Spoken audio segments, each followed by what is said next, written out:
That was easy. I didn't do any intro. I just dropped us right in. So hey, that's what we get for going off script and pushing buttons when we don't know what's going on.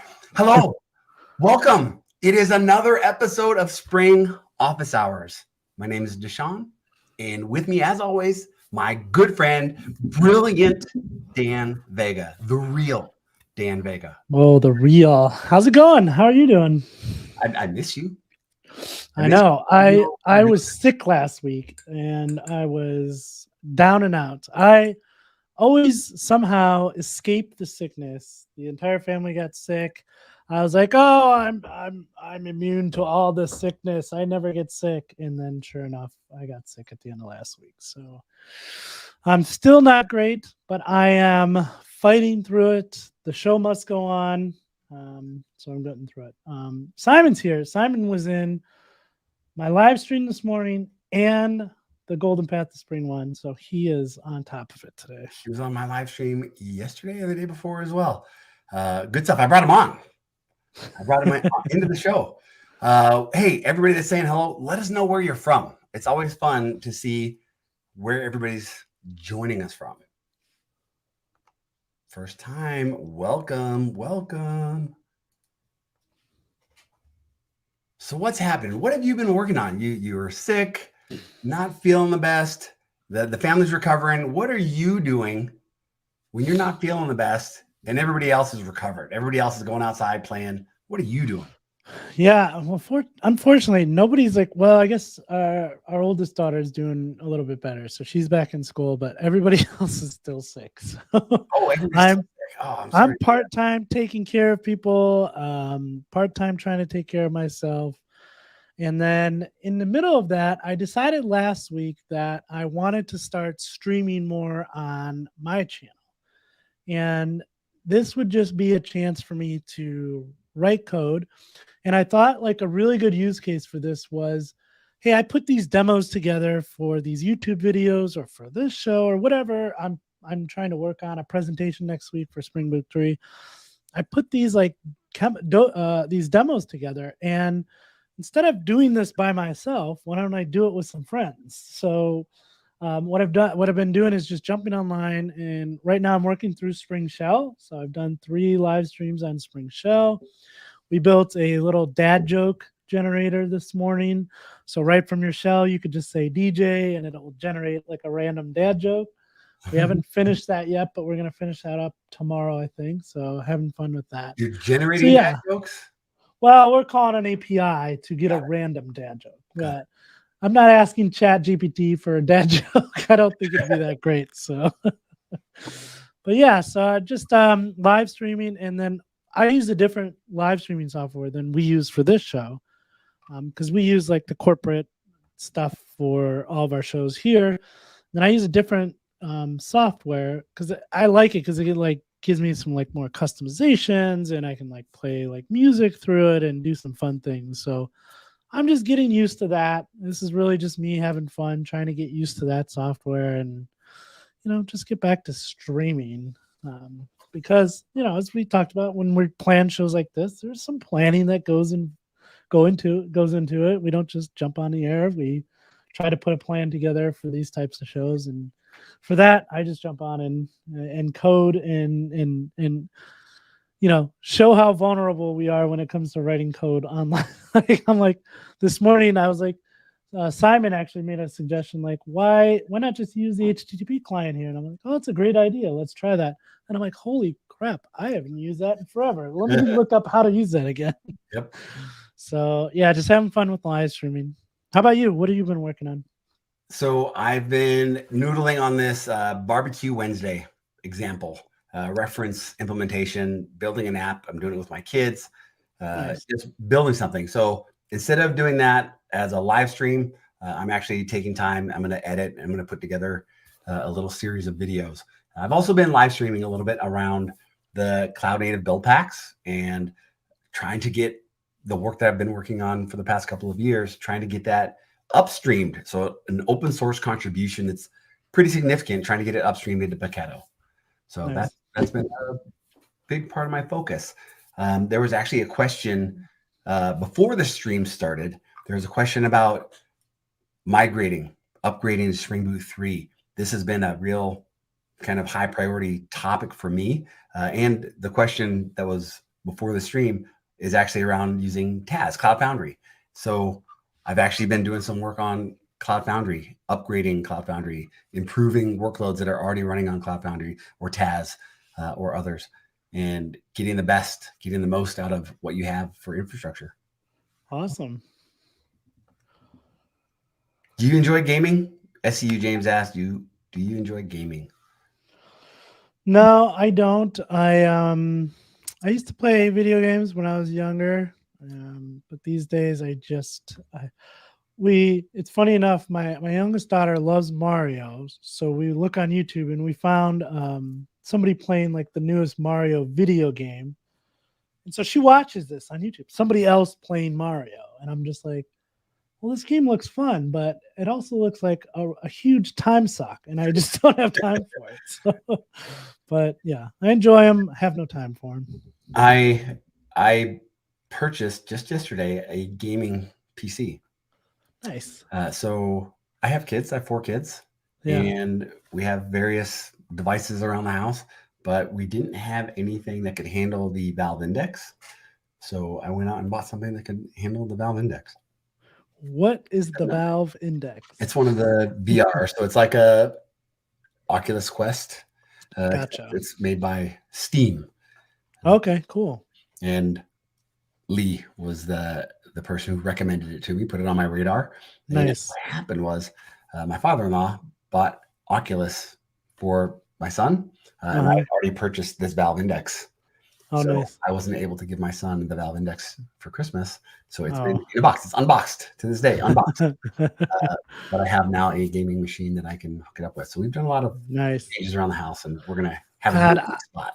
I really should pick up one of those VR headsets for the house, because we were at a party one day and the little kids put on, I think it was an Oculus, and they were like in this like dinosaur world, and they were just like jumping around like going crazy, like this is like the coolest thing ever. So one of my like when I went into college, that's what I wanted to do was VR.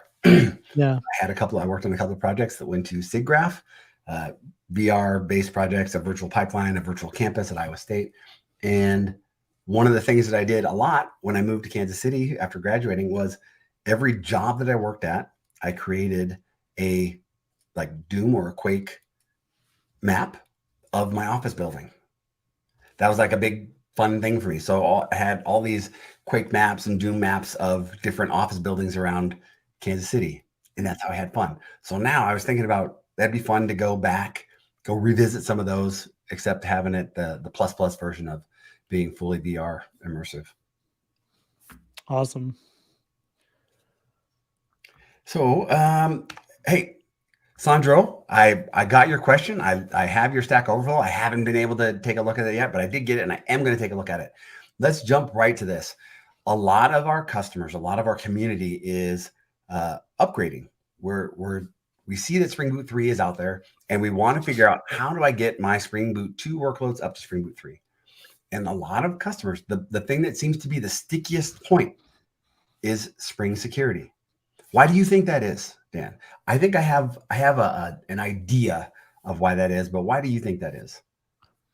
I don't know. I have not had those conversations, so I'm not privy to what's going on there. Spring security is, there's a lot going on there, though. It's a huge project.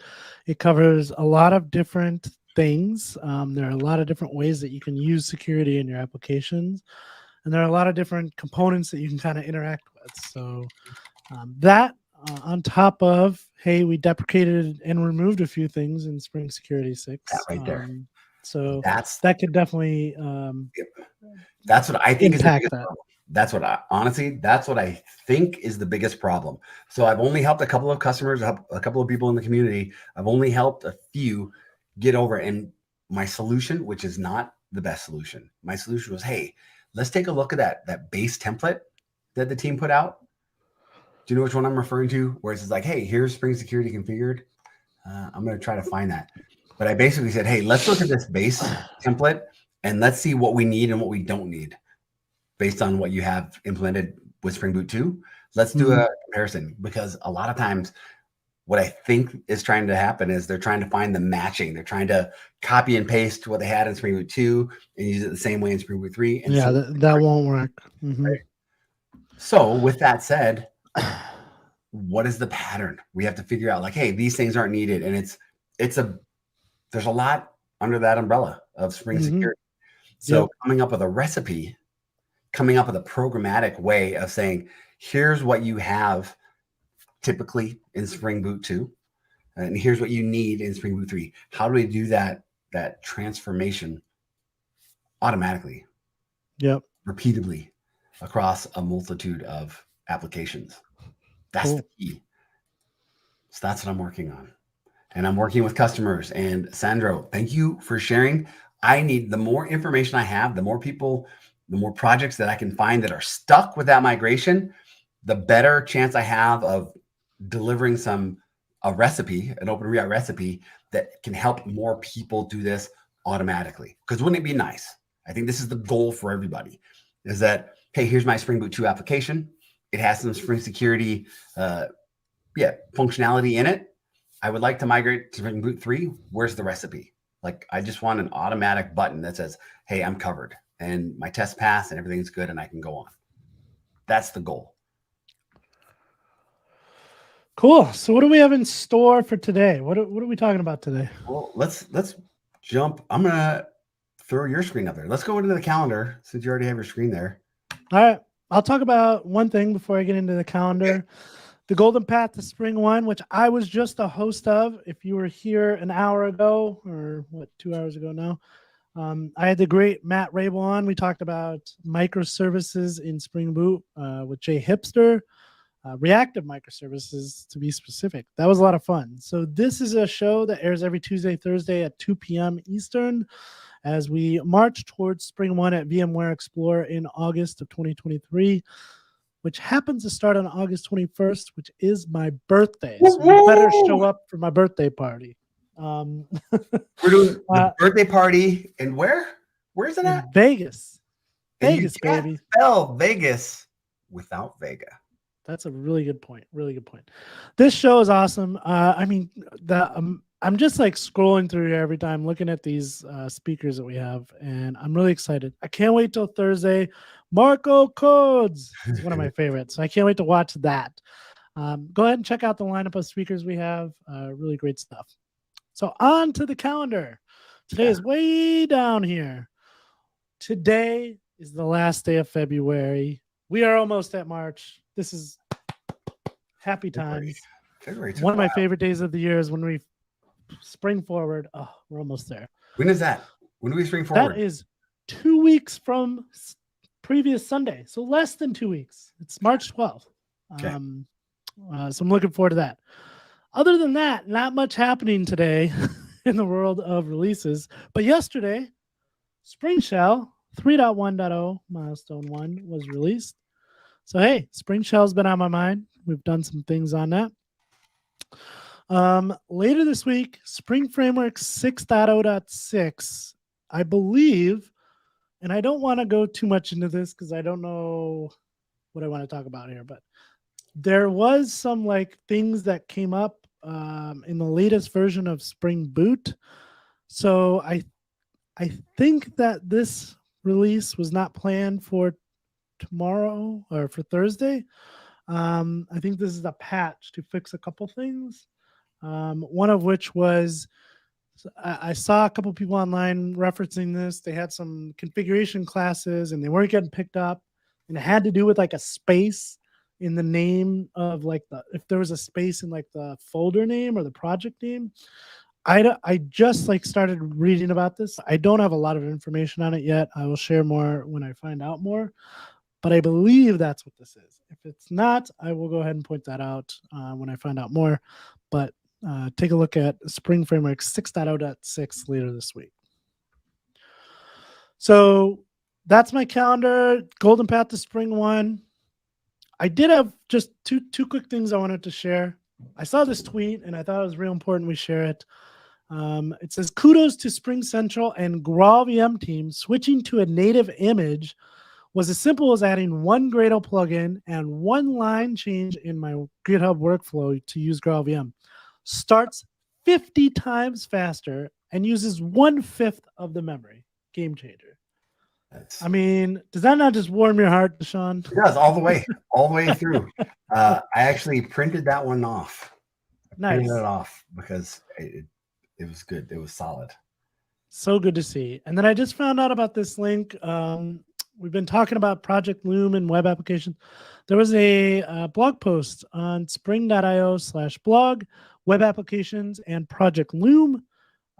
Just a good exploration of what might be coming as we move some web applications to Project Loom. So really great blog post. When I get a chance to kind of dive through it more, maybe we'll take a look at it next week. So that's all I had. I have this migration guide, which we can go through, or we can kind of jump into some open rewrite stuff. Right on. So let's talk about this Spring Boot migration guide. Okay. I do have a little demo. I want to jump into a couple of these questions real quick. Yep. Roselle, thank you so much for joining. Sandro, I see that we've got some help for you coming. A question from Alexander. Probably this has been asked on the show, but probably missed it. What are your thoughts on different ways of Dockerizing Spring apps? Jib versus build packs versus Docker multi-stage. Alexander, I'm here to tell you that friends don't let friends mess with Docker files. Like, unless you're doing like the core Docker file for a build pack, you're doing the build or the run, like that's cool. I get that. But friends don't let friends mess with Docker files. So I highly recommend for Spring apps. I can say hands down, absolutely. I highly recommend. I don't really recommend any other option other than build packs. That's it. That's the way to go. I asked the great Daniel Makusa this same question last week when I saw him. And I said, what would be your advice to writing build packs? And he said, listen, if you're an application developer, there's really no reason for you to be writing build Docker files, right? Like, use build packs. If you're on the DevOps side of things and you're working towards kind of making more efficient processes in your organization, fine. Like, that's your job to write Docker files. But as application developers, it's not our job to write Docker files. use the build packs. And build packs are extendable and composable. Like, you can create build packs of build packs, builders that have multiple build packs in them. So you can really simplify your workflow. Let's say that your organization does Java, Spring apps, and .NET apps, and Python apps, and COBOL. You can take a builder and you can put all of those things in order for maybe the ones that are deployed the most often. And you can have one build pack that is maintained and managed by your DevOps team, and it's supported by your organization all the way through to production. So that if something changes for any one of those processes, any one of those languages, it's included in the build pack in one spot. Instead of the alternative, I lived it. So I'm gonna bring this up. Having a Docker file for every project, where every project right next to its pom.xml has a Docker file. Right next to its build.gradle has a Docker file. And when it's time to, hey, let's upgrade our memory configs for 20 of these applications, you go in and you update 20 different Docker files, and you have to rebuild those Docker files for all those applications. And then you have to have some testing and management of those Docker files. Let's say there's a CVE in the base image of those. Like, these are all headaches that I don't want. Yep. I like getting rid of headaches. That's what I've been doing on my stream. I'm getting rid of headaches. So I liken this to, do you remember when you first learned like HTML and you were like, all right, I'm going to create this website, and you wrote like your whole one page, your index.html. And then you're like, okay, I'm just going to copy and paste this and write my about page. And then I'm going to copy and paste this and write my contact page. And then you realize that you had to update like something in the header, and you went and you had to update all the 4 or 5 files. And then you're just like, oh, wait, I can actually split these out into separate templates. And when I need to change the header, all I got to do is change the header. I don't need to change 5 different things. So we're aging ourselves. Or age Oh yourself. yeah. I will age myself. I did that in like Dreamweaver or Front Page back in the day. So So good. Simon says, "Hey, did you say Doom maps?" Yes, I did. I'm proud of it. Doom maps. I make Doom maps and Quake maps. That was I was bored and I thought it was fun. Let's see. Not sure that would go over well nowadays. Maybe, I don't know. Let's see. Emphasis a lot on going into spring security, trying to figure session off. Yes. Stay tuned. We're going to be doing a lot more on spring security. It is definitely the hot topic for my ears, from what I'm hearing from the community. yeah, I'm getting a lot of questions around. Hey, I saw you did this JWT thing, but how do I use session cookies instead of like a JWT token? Yeah. And Jitter Ted says, does the open rewrite migrator tool handle spring security changes? Some, not all. There's so many different edge cases. That's where I'm focused. I am trying to, the process of building an open rewrite recipe is pretty simple, right? It's logical. I can do it in Java. It makes sense to me. So there's not a lot of figuring things out, but the Spring ecosystem is massive. So finding all the edge cases is important. And that's where I'm going to start. That's where our community, our little Spring office hours community, that's where I'm getting the most feedback and the most concern. That's where people are getting stuck the most. The nice thing is Open Rewrite and the Spring Boot Migrator, they are helping all those other workloads. All the other workloads that don't have a Spring Security specific edge case in them, they are helping them go forward. So right now it feels like I'd say the 70-30, it's like 70% of workloads, the upgrade path is super duper simple. The other 30, maybe there's a gotcha here and there. Now, but for the Spring Security one specifically, that reference implementation, that template that the Spring team pushed out, I need to add that link. That has been a blessing, that they show an example of the different ways that Spring Security can be implemented. And they're not covering all the edge cases, but they cover a great, probably 80% of the use cases. So that's where I'm going. Oh, look at this. Simon already looked at Sandro's post, looked at his post on Stack Overflow and asked for more info. This is another great thing about this community. It's people helping people. Simon's jumped on to both of our streams and given us amazing feedback.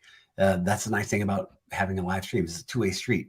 Sometimes the Spring team jumps on and they're answering questions in the chat before we even see them. So yeah, we're so happy. We're so lucky to have you guys here. Andu says Windows class path folder name with space caused that issue. I'm not sure which issue that was. Yeah, it was the one I was talking about before. Okay. Article's great. Hello. Love seeing all the familiar faces. And yes, straight and clear. So Dan, I had a nice chat with Dan, who's just across the state. Still working on config map and secrets for microservices using Spring Cloud Config Server. His process, which is probably common, the idea that I want to have my interloop development. Maybe I don't want Kubernetes running locally. I shouldn't need Kubernetes running locally, especially if I'm very comfortable running Docker. The idea that I can build my image, run it locally with maybe a local version of Docker Compose, but I want that same artifact to go from being friendly with my Docker Compose setup to being friendly with the Kubernetes config map setup that's running in production, and understanding where should I use Spring Cloud Config Server? Can I deploy a config server to Kubernetes? Yes. Should I? That's still a question, because what we can do is we can map all the things that are available in Spring Cloud Config Server. We can take that output, if you will, we can take that and map it directly to a config map. So for each one of our applications, we can generate a config map where they can go and get the exact same configurations that they would from a Docker Compose deployed Spring Cloud Config Server. So the idea is, let's come up with an example where we can take that same artifact that has a Spring Cloud Config client and let's run it in Docker. Let's get our properties in Docker from a Spring Cloud Config Server, and then let's run on Kubernetes. where that Kubernetes config map is getting its configs from Spring Cloud Config Server. And we had an interesting question like, what about in Taz? What about with Spring Boot 3? And I want to do the same thing in Taz. That shouldn't be too difficult to do. So that is on my to-do list of demonstrating, just capturing configs, following that 15-factor or 12-factor, if you will, process of the configs should be separate. The artifact that moves from local to dev to integration to production, the only changes it should need is its environment variables. So let's show some examples of that. Like it. Yeah, look at that. This is something that's come up. Hey, maybe it'd be a good idea to create a Spring office hours Slack/Discord community. I thought about that many hours, as I'm, dozing off at night. And the thing that I keep on coming back to is that we have Stack Overflow. We have Twitter. We have these spaces. And one thing that we're struggling with already is we have all of these different channels. We heard it earlier in the chat. Hey, which channel should I go to watch? We have the same problem with where should I go to answer and ask questions? Because we don't, as much as I like having this Spring office hours community and having this two-way street, jumping on Zooms with you guys, it's been wonderful. But it would be nice if the answers and the stuff that we were delivering was shared with the larger community, not just the Spring office hours community. So it's a fine line, right? I want to treat the people that come and join the stream like VIPs because you are. But we have the millions of other Spring developers that we want to help out as well. So we have to figure out some channel, some way of getting the information and the tips and tidbits that we learn here, getting them out into the community. Yeah, and for me, Slack is work, and that is work noise. Discord is a terrible product, and I don't mind saying that on a live stream. I just don't enjoy using it. So that's where I am. I get it. What is your YouTube? Yeah, I'm at DaShaun on YouTube. It's pretty easy. He's at DaShaun everywhere. Yep. He gobbled that up pretty quick. Yes. Let's see. I hope you still have time to review my Spring Boot sub. Yes, Super Base. I do have the Super Base. The only reason I haven't picked up with it is because it's on my laptop. I was traveling, and I haven't really settled in since I got back. So yes, he was on vacation. Wait a minute. No, I was on vacation. Then I was working, traveling. So, which was a great event. And did we talk about this last week? The VMware Technology Forum in Israel? We did, yeah, because we had on that was last week, right? It was last week. All right, yeah. It was last week. It was great. Right. It was a great event, and yeah. I hope they invite me back. Sandro, yes, it seems like filters created because I can't access a secured page. I only tried to check the same setup on Spring 2, and it worked. The problem is with redirection. Oh man, I am excited to go and dig into this one. Yes, there is no central place for Spring developers on Stack Overflow. Your question gets deleted really fast. On Twitter, you don't often get feedback. Interesting. So on Twitter, if you aren't aware, there is actually a Spring developer community, and there's also one on LinkedIn. And I'm going to just pause for just a second. I'm going to hit the mute button because my door is open. Please hold. All right, and there's one on Facebook that I actually run. So if you're interested, you can go over there. So again, yeah, there, like every large community, there are just different places. There's no one true aggregate of all the information, and that's probably a good thing, as DaShaun said earlier, being able to ask these questions on whatever platform you're on, because not everybody's on Facebook or Twitter. So we want to make sure that we're representing that crowd wherever they are. Yes, indeed. Also, Discord's discoverability is an issue, and the server limit. So yeah, there's a lot of things that we need to figure out, because I can say this without a doubt. And I like to use 2015 as my point in time reference. Back in 2015, it was still Spring Boot 1.x. Every time a question got answered, every time an issue got responded to in GitHub, and of course, there's GitHub issues that are always a great place to go to as well. every time that I got an answer from somebody on the spring team, I felt like they were a part of my extended team. I felt like Mario and Mark and Josh, I felt like they were a part of my extended team. And that's what I'm trying to do here. That's what we're trying to do here. We want you to have a channel to ask your questions. No matter big or small. We want you to have a channel to ask your questions. We want to build a relationship with you. And sometimes they're not the best. This isn't the best forum for those questions. But we want you to know that you do have a channel to me, to Dan, and through us, through the rest of the spring team. We have the bat signal. We have Slack. We can reach out to the people that probably have the right answers. I like this. One would think DaShaun is a heavy gamer because of his chair. Haha. Love it. Thanks. I like my chair. But not a heavy gamer. The game that I play is, how do I get the spring community unlocked? That's the game. That's the game that I play outside of work hours. That's the thing that keeps me up. That's the thing that I get excited about. I get excited about having conversations in one-on-one Zoom conversations with Alexander or with Dan. I enjoy that. Or having Simon on my stream. Like, these are the things that get me excited. And that's the game that I play. So it's fun. We are in a great position. So, Spring Boot Migrator. This process. Let's talk about that. I have a little demo here, but let's talk about the things we've learned. Or you want to go ahead? I was just going to say, do we want to talk through this document real quick? Yeah. I know that we've referenced this many of times, but I don't think we've ever looked at it together. And so right at the top, we see, so first, before you start, hey, upgrade to the latest 2.7.x version. That'll get you up to date. So don't try to jump from 2.4 to 3. Update to 2.7.x. That'll give you a good start. Right at the top here, Spring Security. So Spring Boot 3 uses Spring Security 6.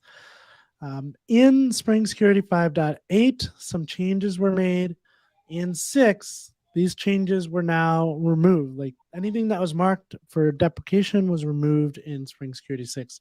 And those were a lot of the things that that DaShaun was referencing earlier that are probably tripping a lot of people up. So what is this? Is this the, hey, what's new? Yes. So, oh no, this isn't the one I was thinking of. There's like a what's new, and it shows like all of the deprecations or removals, but whatever. It was on the left-hand side, I think. All right. So that's something you need to go through. If you don't have Spring Security, that's one last thing you need to worry about as far as your migration path goes. So requirements, we've talked about that, over and over again. Then you need to get into some configuration properties migration. So some things may have changed when it comes to configuration properties. Something might have been renamed or removed, and we need to update those, whether it's in our application.properties, in a YAML.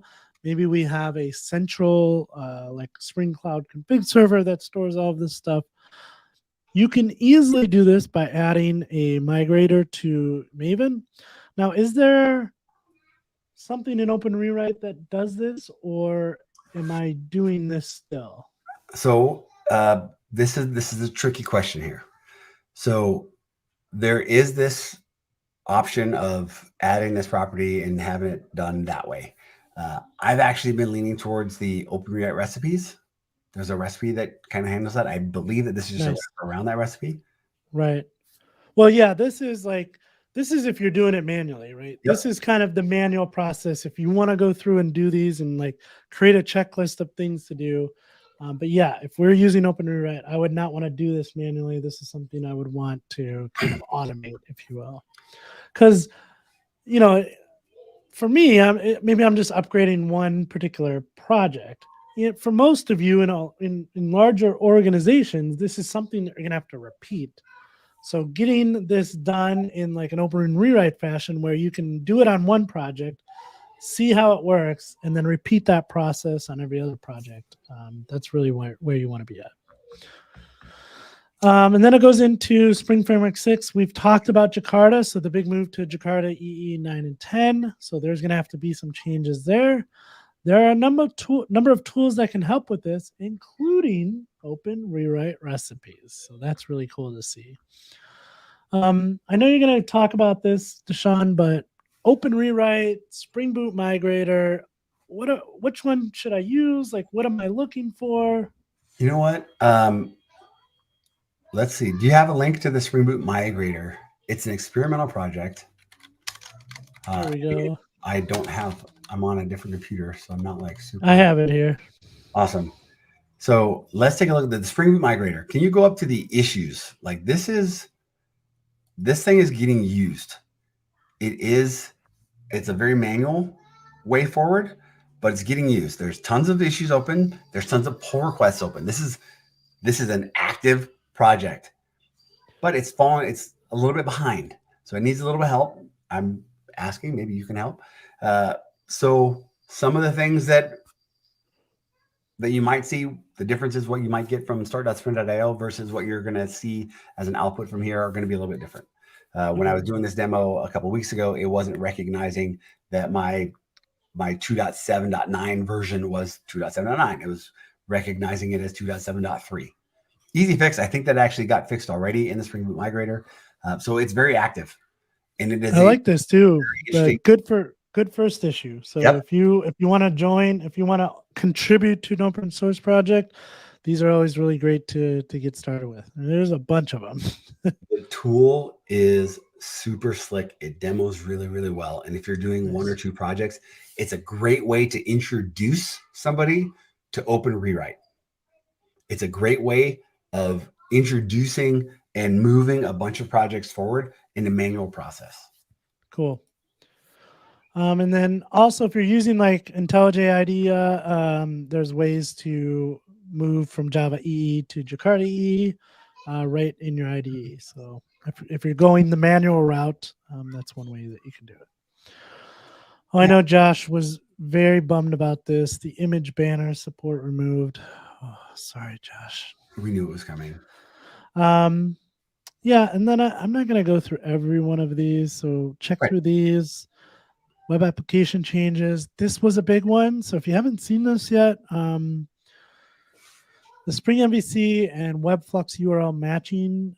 So as of Spring Framework 6, that trailing / matching configuration option has been deprecated, which means that previously we would match both some greeting and some greeting /.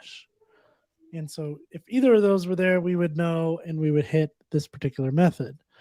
We're not doing that anymore. So if it's some greeting /, that's not going to get matched anymore. And that's that trailing /. And there are some reasons behind this. I don't know if this... Yeah, so here it is. So if you want to read more of the motivation behind this change, you can go ahead and check out this, the GitHub issue. There's a great explanation of why this actually came up. So you just want to make sure that is something you're testing for.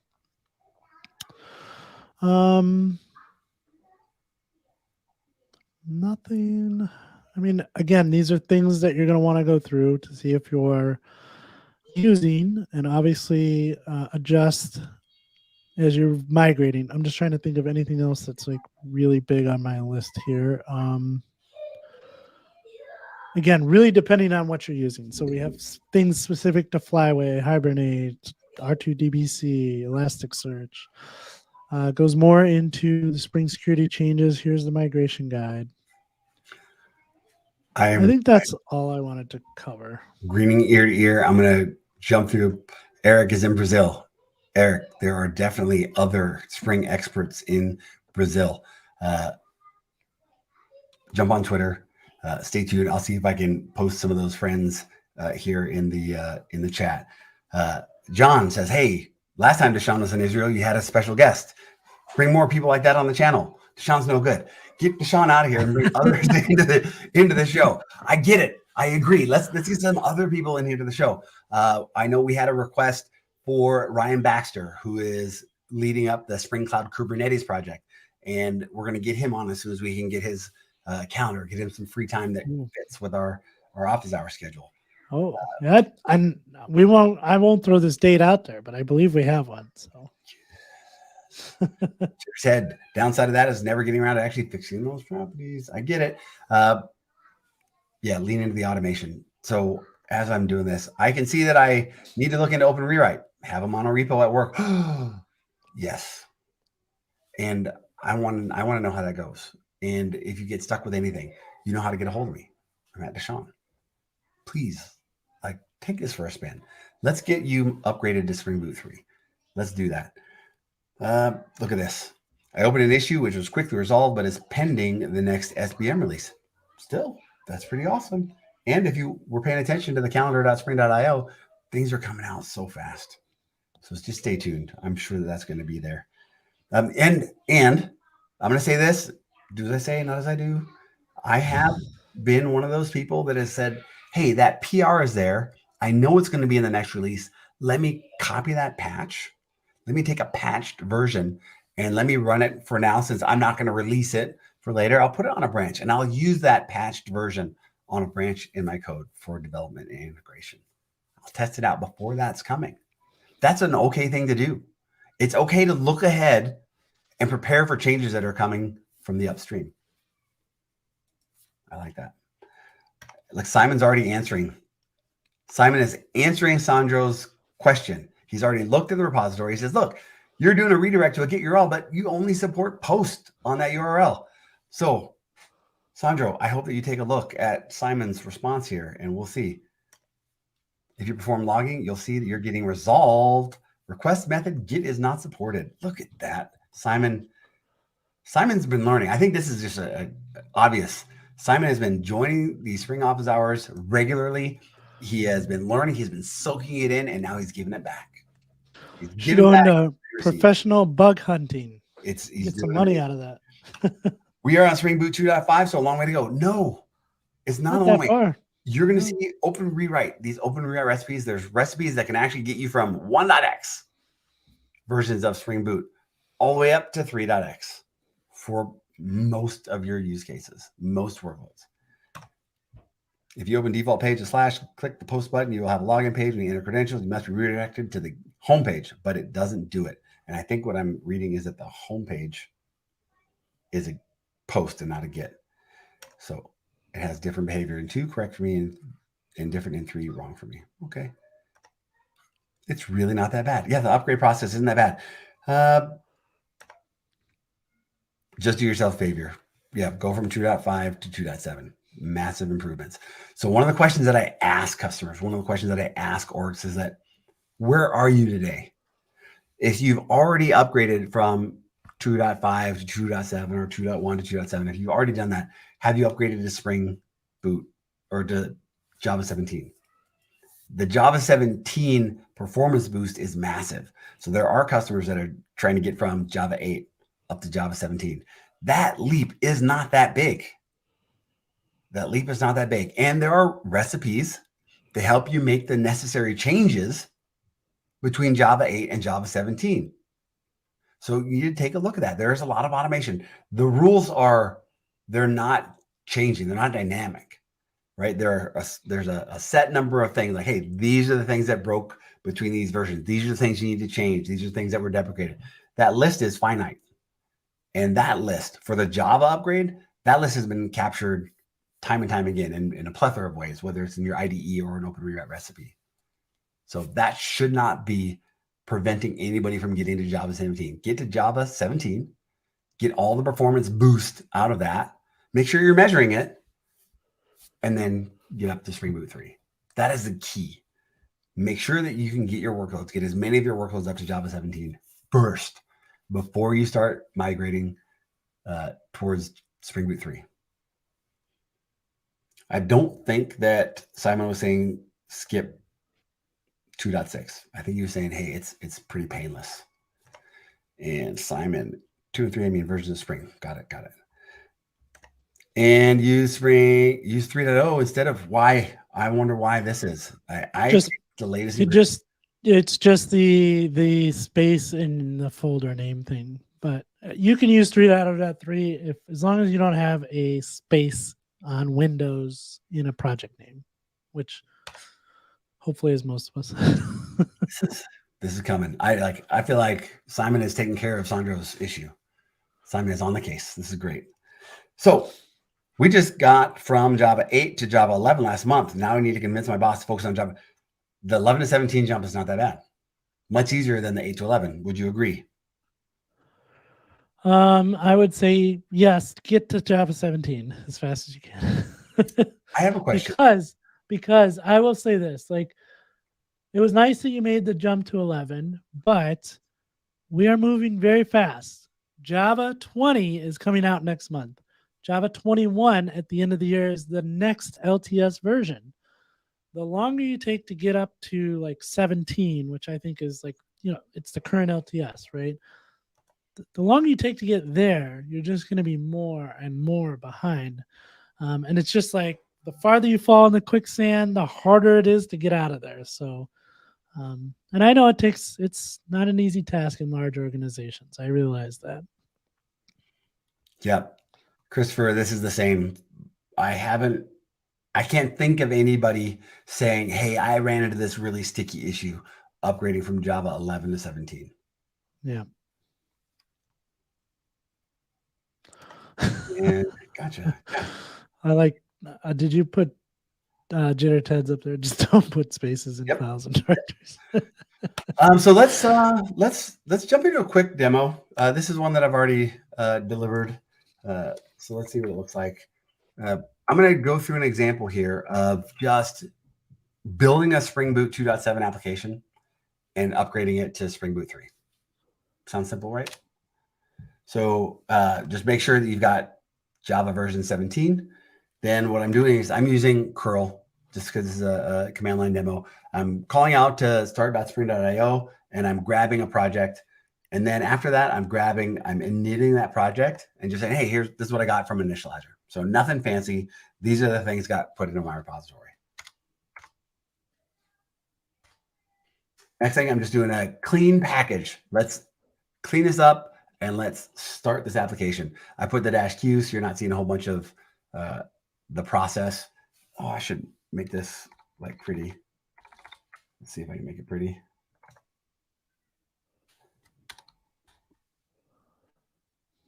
What happened? Oh, socket. Do I have something else running? Oh yeah, I had something else running. Oh, so let me cancel that. Let me see what I got. JPS. Let's kill all this other stuff. Who knows what it is? But let's kill it.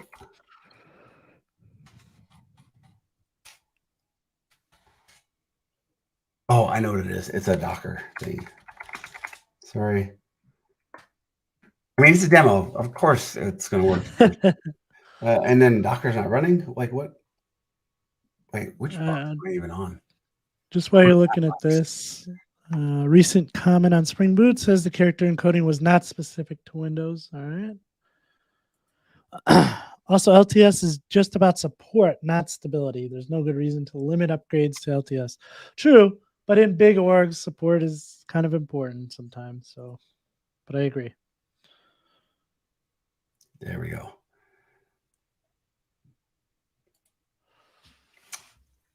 Cool. What? Oh, no.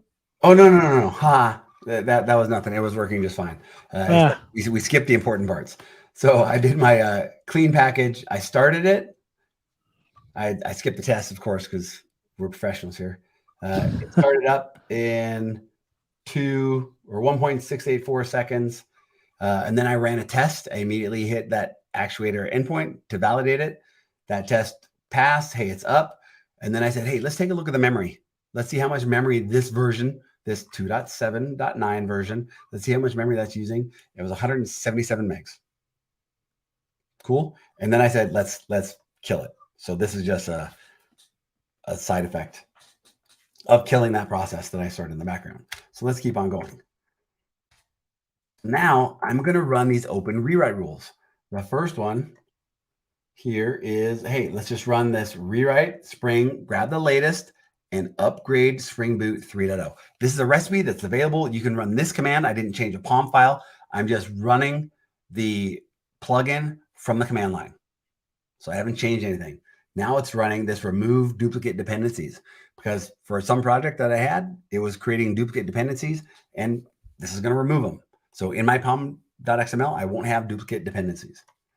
So those have ran. I'm going to keep on going.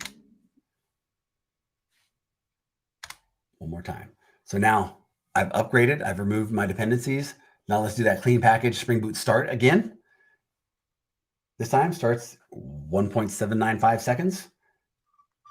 I run my test right here. I'm running my test and things are still good. It's up. Grep memory still 177-ish megs.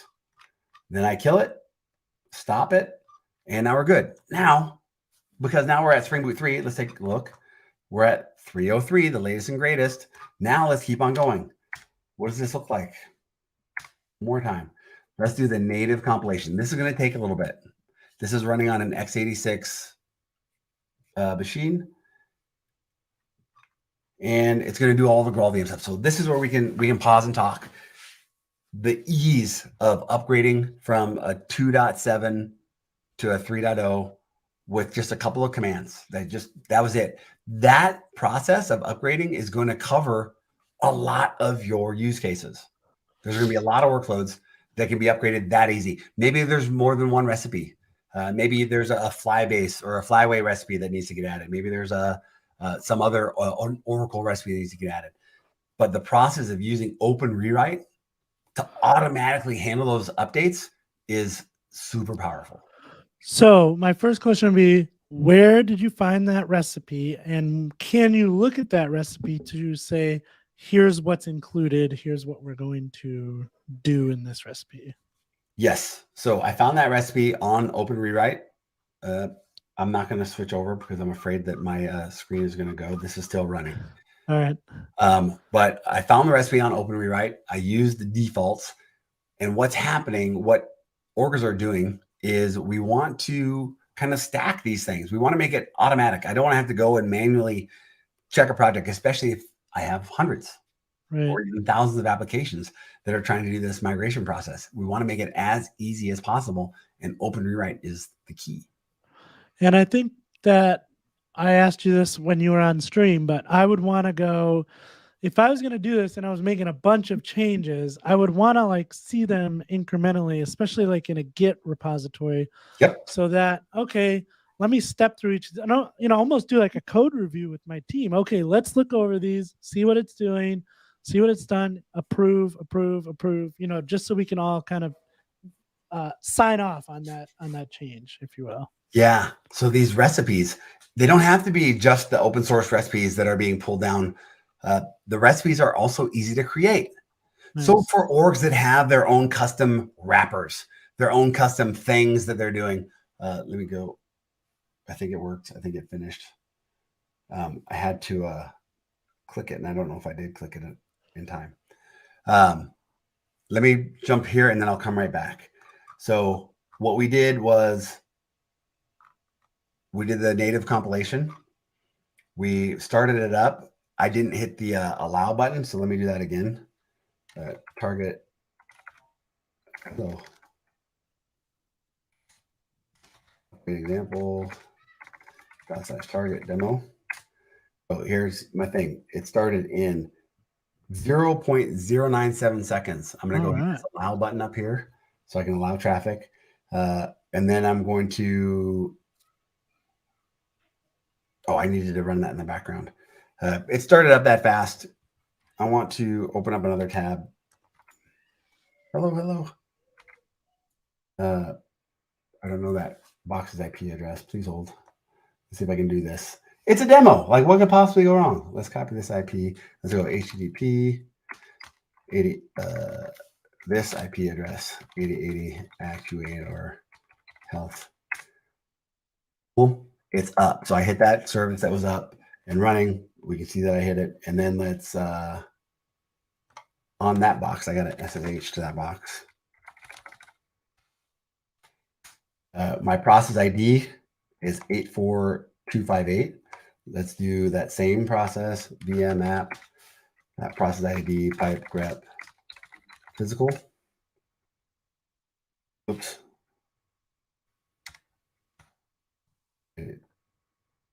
I need a VM at 8.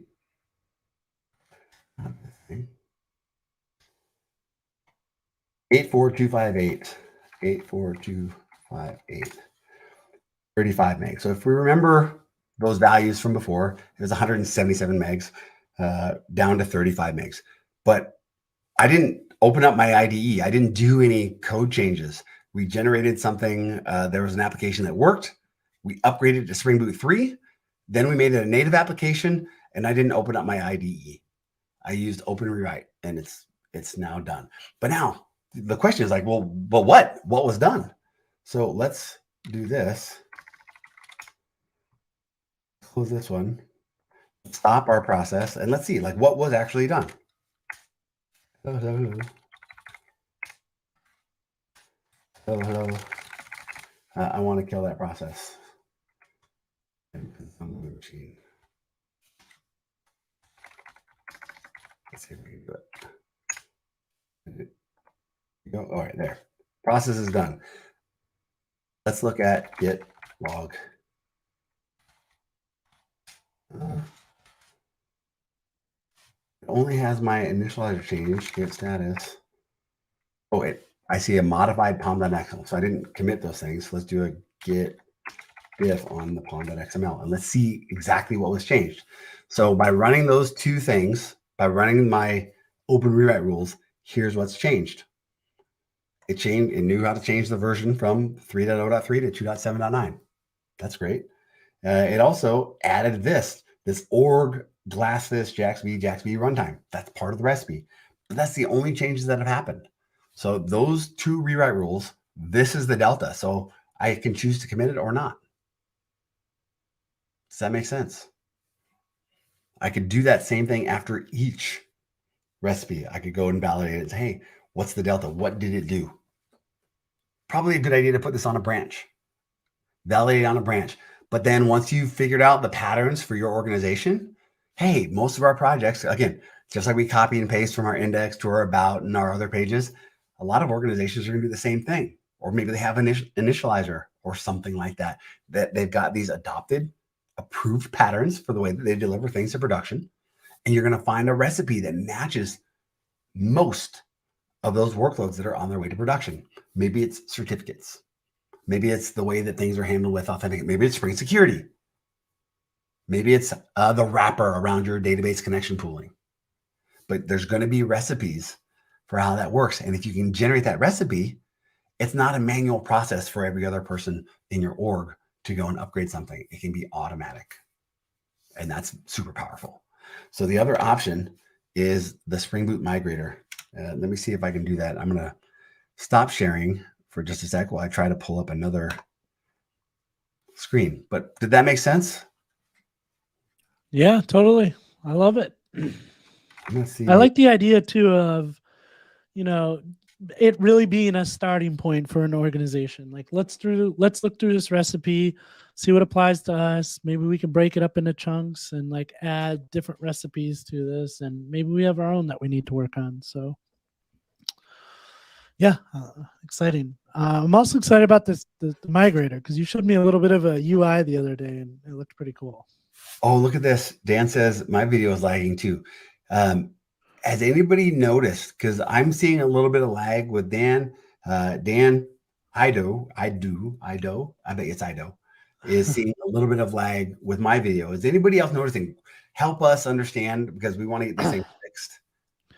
Yeah, I don't see a lag in your video, so I'm not sure what's going on. So like, Dan, maybe Dan's video is freezing a bit. I was gonna say maybe the kids are watching lots of Netflix or Disney Plus. My kids are probably watching Disney Plus right now. Yes. And oh man, look at Simon.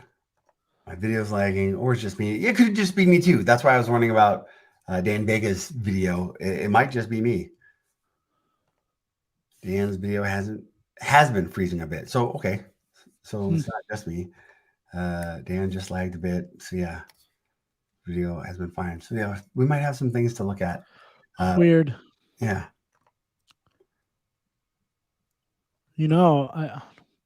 I'll tell you after the show, but I have an idea. Well, awesome. So this is good. Open rewrite is top of mind. I'm working on it. I want to help you move forward, and I want to keep track. Like I want to make sure that we're helping go forward. As always, send an email with your address to stickers@springofficehours.io, and I'm sending another load. I'm sending another batch of stickers out tomorrow. So they should be Nice. coming real soon. And I'm replying. So if you sent me an email, you should have an email back saying, hey, here's when your stickers are coming. So I'm trying to keep everybody aware of where their stuff is in the pipeline, in that path to production, because production for these stickers is on your laptop. If you're crazy like that. Yes. I stopped doing that a while ago when I loaded up one of my MacBooks with stickers. Then I had to turn it back into work. And wow, was it hard to get all those stickers I didn't take the stickers off. I have not taken the stickers off. Here, I'll put that in here. And now I don't put any stickers on my laptop. Even my personal laptop, which I know is not going anywhere. I mean, it might go back to Apple one day, but yeah. So it's been fun. Another great episode. Yeah, really good. Yeah, we are going to get together. DaShaun and I will get together later this week and figure out next week's. I believe we have 2 weeks from now figured out. So by the end of this week, we should have the next 2 weeks posted, and we'll go from there. And we might do a live episode. Ooh, what it is this? Is this not live? Oh, yes. That is getting real close. I keep forgetting that we're about 5 weeks away. So yeah, getting real close. That we need to figure out. We need to figure out how we're going to do a live episode and how it's easy to just get a microphone and talk to each other. And, we can use, we've tested this, like using an iPhone with, I got one of these nice little stands that you can put on a laptop. It actually turns out really well. Yeah. But yeah, we could do it together like that in a room, but I would really like to do it somewhere where we can have like some people in the audience and just hang out. I can't think of a better place than Atlanta, Georgia, at Texas. And I've got equipment. I validated that I can stream remotely over my phone doing StreamYard. It was 720p, but it worked. Like I was in the middle of the hotel and I was doing. Oh no, we're not doing no 720p. We'll fix that. All right, well, it worked. We can do this, and I have goals. I have hopes that we can deliver something like this. This is my favorite hour of the week. It's the hour that I look forward to the most. Thanks everybody for joining us. Dan, thanks for hanging out with me. Thanks for putting up with me. Thanks for putting up with my sickness. I probably sound like junk still, so I will be better by next week, hopefully. I mean, I'm just not going to test myself anymore. Hopefully I'll be better next week. I'm not making any concrete statements. Don't forget, click the bell and subscribe and select all to get notified. This is great. Love it. Love it. Yes, we're doing good things. Hit the thumbs up. James, send your repository. We're going. I look at these things offline, or I might reach out and say, hey, let's connect on Zoom. But we're here to help. So yeah, we're not going to do anything live. We're not going to expose anything. We're just here to help. So these are what it's been so far. Like if it's something that you want us to show live, let us know. Maybe we can. But yeah, we'll like to handle things. Let's get us over the hump first. Yeah, and also find us on YouTube. Like we said, DaShaun and I are both live streaming some code on our channels. Again, it's less preparing that we have to do. We just go live and kind of write some code. So check us out on our YouTube channels. What is your day-to-day as far as developing? Today was a fun one. This is my third stream today. So I had a personal stream this morning for an hour and a half. I had a meeting with my boss. I had a prep for my next stream, which was the Golden Path to Spring One with Matt Rabel. I was a host on that one. And here we are on Spring Office Hours. So today was an interesting one. They're all a little bit different, but my day-to-day is fun. I don't know about yours. Wonderful. I literally try to commit something every day. I have a handful of projects that I have kind of put in that top bucket, the Paketo upstreaming, the ARM64 multi-architecture build pack, the Paketo, the Spring Security, rewrite recipes, and then also TAS service bindings for native apps. You'll see some work coming out of that. And then Barbecue Wednesdays, just a reference implementation app that I'm building as a video, not as a live stream, that I'm just going to push out and I'll be able to reference. And it's got some of those patterns that I've learned over the years. But I try to focus on one thing for a little while and then, hey, I'm stuck or I need to think about it. Then I'll switch to another project. So I've got a handful of projects that I work on and I just kind of rotate through trying to move all of them forward. That's kind of what my day looks like. DaShaun commits every day. This is what his shine looks like. There's so much stuff to do. And it is such a good time to be a Spring developer. Like we're lucky. Such a great time to be a Java developer too. Man, Java 20 is right around the corner. I'm excited. We're almost into March. So I don't commit to being bug free. That is I am trying to do test driven development. I'm also trying to do test driven documentation at the same time. We're you guys. Simon, thank you so much for the help. Simon, I know Simon's on social media. And Pad 5, Success Authentication Resolver. Man, you guys are doing stuff. Again, great job. What a great show. I appreciate all of you guys. TDD. Yes, indeed. I appreciate it. There's Ted, I don't know if you saw this, but there's a really interesting thread going on in Reddit. You might be the type of person that avoids Reddit because I've been that person for years because it's at times nauseating. But there is the Spring Boot group that I'm in right now seems to be pretty good. Not a lot of fighting, because Spring developers are good people. So there is a good conversation going on about testing and TDD. And I was reading through these comments and I was just channeling my inner Ted and I was trying to help out like Ted does. So I think the point was somebody like went on a rant about like who wants to write all their tests first and then write all their code next. And it's like, that's not what you do. You just write one and then you write your code and then you write one more test and then you write your code. Yeah. So just one at a time. Wonderful. Well, cool. we have gone over for good reason. And let's call it. Let's call it and let's say, hey, we've done well. Let's plan for the next one. Let's look forward. Know that this is a two-way street. You have access to us. We're here for you at your service. Hopefully you're finding what we're delivering valuable. If there's something that you would like to see, something you'd like to see more of, let us know. We have more channels than just this, right? We've got Dan's stream on YouTube, Dan's channel on YouTube. I've got my channels. We have code coming up tomorrow. We have the golden path, the Spring one coming up again on Thursday. And look for Coffee and Software, Josh Long's stream. Josh has been live streaming like a champion, like a Java champion. Yes. So, like a Java champion. Yeah. Check out Coffee and Software. Speaking of Java, really enjoying his streams. Let me give a shout out to Brian Samboden. Yeah. Java champion, awesome. Former teammate awesome over at Redis. Yes. Congratulations to you, Brian Samboden. Nice. Well deserved. All right.